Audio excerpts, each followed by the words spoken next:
The monopoly currently held by the Barbados Light and Power Company to generate power on the island will soon come to an end. Energy Minister Wilfred Abrams says they are in the final stages of negotiations with the BLNP regarding licenses to operate in a new market structure. He says they are presently looking at issuing about 5 separate licenses for energy generation. Light and Power, as I said, will retain the ability to have a monopoly on the transmission distribution, but the generation, the storage, sales, all those things are now going to be liberalized. So, and in settling with Light and Power, and getting to the point where we settle with Light and Power, we are sending a strong signal to the market that Barbados is now serious. There's certainty, right? The licenses that you are going to look to get to come into this space will likely be for 20 years. You're going 20 years with a predetermined return. When you go in, you know what return you're getting, and you will get for 20 years. There is no sure investment in Barbados possible than in the renewable energy space.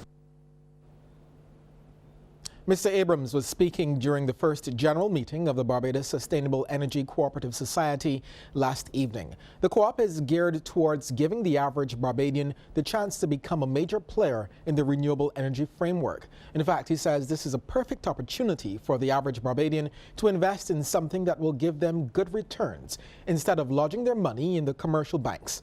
Minister Abrams also made a pledge to put his money where his mouth is. This is not a real chance for you to declare real dividends to your membership.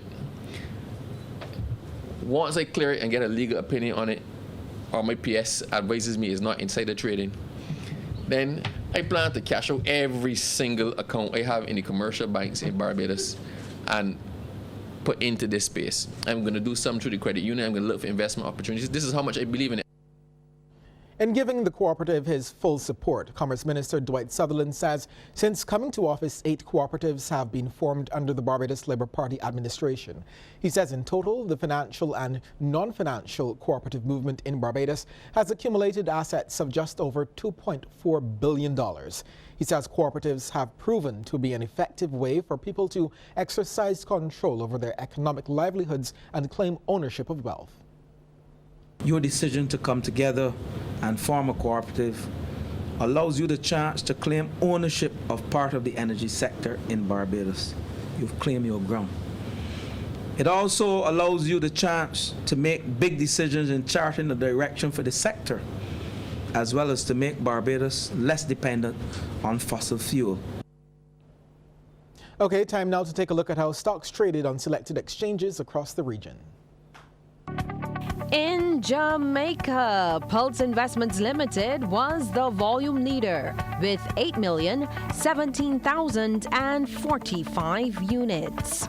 In Trinidad and Tobago, NCB Financial Group Limited was the volume leader with 30,000 shares changing hands, all for a value of $236,245. And here in Barbados, West India Biscuit Company Limited was the sole security trading 150 shares at $31 each.